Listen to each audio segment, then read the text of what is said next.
परम दयाल परम प्रेममय श्री श्री ठाकुर, परमाराध्या जगत जननी श्री श्री बर्मा, परम पूज्यपाद श्री श्री बड़दा, परम पूज्यपाद श्री श्री आचार्यदेव को श्रीचरण में अनंत कोटि प्रणाम। इष्ट परिवार सभी श्रीचरण में अनंत कोटि प्रणाम।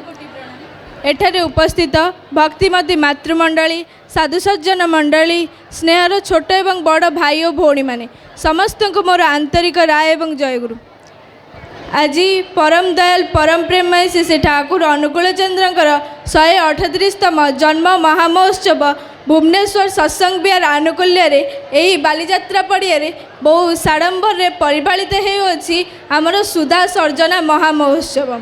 यही पुण्य उत्सव मते शिक्षा उपरे ठाकुरंकर अमीय वाणी मध्यरु किछिटी तोली धरिबार सुजोग देइथिबारु मु आपणमानक निकटरे चिरकृतज्ञ। शिक्षार मूल लक्ष्य होउछि चरित्र गठन। एणु ठाकुर कहिसंती शिक्षक मध्य चरित्रवान हेबा नित्यांत प्रयोजन। शिक्षकर नाही इष्टटाण किए जगाइब छात्र प्राण। वास्तविक शिक्षित हेबाकु हेले सुकेन्द्रिक हेबाकु हेबो। सेथिबाई आमकु सत्ता केन्द्रिक हेबा नित्यांत आवश्यक। ठाकुर भाषा रे केवल सुकेन्द्रिक मनीष ही जीवन में जेकोसी विपदर मुकाबला करी सफलतार शीर्ष में पहुँची पारे। दयाल कंबु कंठरे घोषणा कर दे गले, दीक्षा नहीं शिक्षाधर आचार्य को करी सार, आचरणी बोध चयने ज्ञानर सागर हुआ तु पार। वास्तविक इष्ट व आचार्य को बाद दे जो शिक्षा जो ज्ञान ता केवल मनीषर इगो को स्फीत करे, सब्लिमेट करे ना। प्राचीन भारत में शिक्षा व्यवस्था थिला आचार्यमुखी, तेणु ताहा वास्तव धर्मी एवं गुणात्मक हो पारथिला। मात्र आजिर शिक्षा हेउची डिग्री सर्वस्व, जहाँकि मूल केन्द्रिक नुहे। तेणु ताहा श्रृंखलित सुसंगठित सुनियंत्रित एसबू छात्र छात्री मानू करिपारु नाही। आज भारत में शिक्षा व्यवस्था है कि पितृदेव भव मातृदेव भव एवं आचार्य देव भव। पितांकर हुआ मातांकर हुआ एवं इष्ट व आचार्यंकर हुआ। श्री श्री ठाकुर जीवंत आदर्श आचार्य ऊपर अनेक वाणी तोली धरिछंती। सेथिमध्यरु गोटिए हेउची आचार्य सेवारे निशा नहीं, लेखापढ़ारे अधिकृति। ठीक जानिता तार अंतर रहे बाग्देवीर बसती। ठाकुरंक भाषा रे लेखापढ़ा एवं शिक्षा एका कथा नुहे।